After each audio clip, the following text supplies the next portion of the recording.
champions in the opening day game. And again, the short left hook inside for Adrian Stone. He has the uncanny knack tonight for that punch.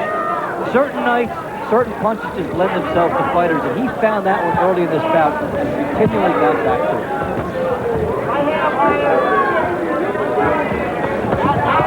Good left hand again by Stone. You see the cut under the right eye of James Hughes. There's swelling also around the left eye. It's been a rough night, and there's a cut actually on the left eye of James Hughes. Right hand over the top, but for Hughes there hasn't been much on that right hand, and the good chopping left hook by Stone on the inside again. He has taken advantage of the wide shots that Hughes has thrown in this bout. Stone is always there to capitalize on the wide shots Hughes has been throwing to get himself in trouble.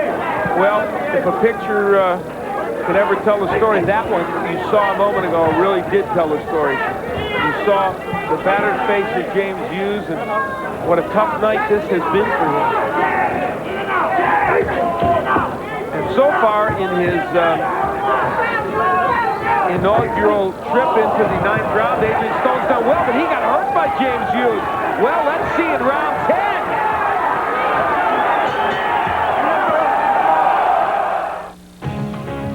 For the first time, gets nailed, and now Hughes coming on, and after the bell there, 1 second late by Stone. And here comes James Hughes in round 10, going after Adrian Stone again, and nails him with a big right hand. We may have another unbelievable comeback. James Hughes has Stone's in huge trouble. Could it happen 2 weeks in a row? It will. He's on point. Adrian Stone will not finish this bout, I don't think. He's up now, but Wow. the fatigue factor going from 8 to 12, it has caught up with Adrian Stone. They're stopping the fight. Unbelievable. For 2 straight weeks, we have seen a fighter dominated completely, and for the 2nd straight week from nowhere, a comeback victory. Trust me, this man, James Hughes, was beaten to a fare-thee-well by Adrian Stone, and he won this fight. I don't think we can afford to be any place but a racetrack. 2 weeks in a row, we've had fantastic finishes, and Adrian Stone ran out of gas in the 9th round. He's been crouching perfectly for the first time. He stood straight up, and now watch Stone. He's straight up. He's now Hughes' height. That works perfectly for Hughes. He's not punching down at Adrian Stone anymore. He is punching level. He gets everything, a tremendous left hook. The heart, the character of Hughes. He had to wait a lot longer in this fight than he did against Anthony Stevens, but he finds the lightning here. Well, I don't know if I've ever seen a fighter fade as quickly as Adrian Stone, but James Hughes, give him credit. The Outlaw got the job done. We'll be back. Ran into this man in the later rounds, and James Hughes got it done after losing literally every round. Let's go up to Michael Buffer now. Ladies and gentlemen, following the knockdown and mandatory 8 count, referee Dick Flaherty has ruled challenger Adrian Stone was unable to continue. The winner at 25 seconds of round number 10, and still USBA welterweight champion, Jesse James Hughes. James Hughes defends his USBA welterweight championship. There are the final punches. You see how one-sided it was. Adrian Stone absolutely dominant over the first 8 2/3 rounds. Then it all went south for him. Dave Bontempo will be back to chat with the Outlaw. We'll be back. Rockingham Park here in Salem, New Hampshire. Top Rank Boxing, where no lead is safe. And that's, this man found out much to his delight that is true. Let's go up to Dave Bontempo and James Hughes. Okay, thanks, Al. James, you were so far down the scorecards. Did you ever think this fight could turn around so quickly? Yeah, I knew it would. I just knew that the guy hadn't been the distance yet, so I was just biding my time. I knew I would catch him sooner or later. Now, what was your trouble with him earlier on? Well, the climate change. Where I come from, it's 75, 80 degrees. I come here and it's 29 degrees. my head, the piling here just, had me really sluggish at first.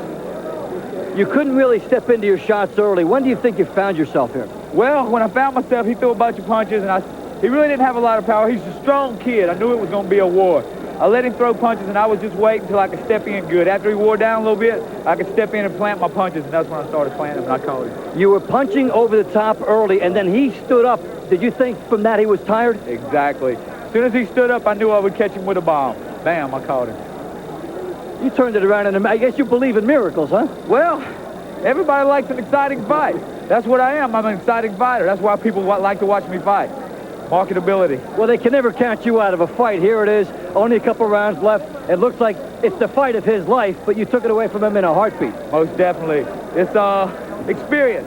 That was the name of the game. He's a tough and gritty kid. He will be in the top 10 eventually, no doubt, in the world, because he's a tough, gritty kid. Experience is what won the fight, though. What type of fights would you like to get? Who's out there for you now? Well, I want a world title. Felix Trinidad, Parnell Whitaker, either one of them. Hey, I want a shot. Everybody else gets shot. Fighters that don't even have the ability, they get shots. Why not me? You know? Well, why not a guy who pulled one out tonight in tremendous fashion? James, congratulations on this comeback tonight. James Hughes, very happy, understandably so, comes from way back and keeps that USBA title. We're going away now. We'll be right back. Stay with us on Top Rank Boxing. From New Hampshire, turn around on Top Rank Boxing. You heard from James Hughes. There's the man who fought so well for over 8 rounds, but ended up still in the losing end. Adrian Stone, gracious enough to talk to Dave Bontempo. Thank you, Al. Adrian, a beautiful fight for you for 8 rounds. What happened there? Just got a little careless. You know, I thought I took every single round. And having the lion heart that I have, I started to fight when I should have just boxed and used my jab. Now, you'd never been past 8. You looked like you were handling it all right. How was your stamina there at the end? I felt pretty good. I thought I could have won the distance before. You know, it's just that I tried to take him out, and I started to bore with him, and I got caught. Did it seem like it was happening too easy for you at times out there? The left hand was controlling the fight. At times, I guess, yeah, it felt a little easy. You know, I was getting the jab working. I was catching with the jab a lot, going to the body. You know, I just got a little careless, and I got caught. Okay, Stan Hoffman, the manager. Now, you were watching the fight. Of course, the big lead for him. Did you get concerned when he started to stand straight up for the first time in the fight? Absolutely, Dave, because had he used the left hand, he controlled and won the fight. But that comes with experience. I'll tell you, what this has done is brought Adrian 5 levels above what he was before. I'm telling you and all your listeners, you will see him be the champion of the world, I promise. Well, for 8, 9 rounds, you had the right spot picked out here. You knew when to put him in this fight. Yes, he was right. He was right. It's just like he said. He's got a heart of a lion, and he tried to take a guy out like a champion. Well, the champion can also go out by winning 12 rounds. Where do you think you go from here? Well, we'll have to take a little rest, obviously, and I talked to Ron Katz. I'll tell you the truth. I mean, I don't think they would. I'd love to have a rematch with the guy. I frankly don't think he would. I wouldn't if I were him. But at the same time, we're just going to bring Adrian back. He's a main event fighter now. He's proven it. The world has seen it, and that's how we'll go from here. Okay, Stan, thank you very much. And Adrian, thank you very much, too. A major step up in company for Adrian Stone. He did very well until the very end. A lot to hang his hat on here. It was a tremendous fight. Stay with us. We'll be back with more right after this.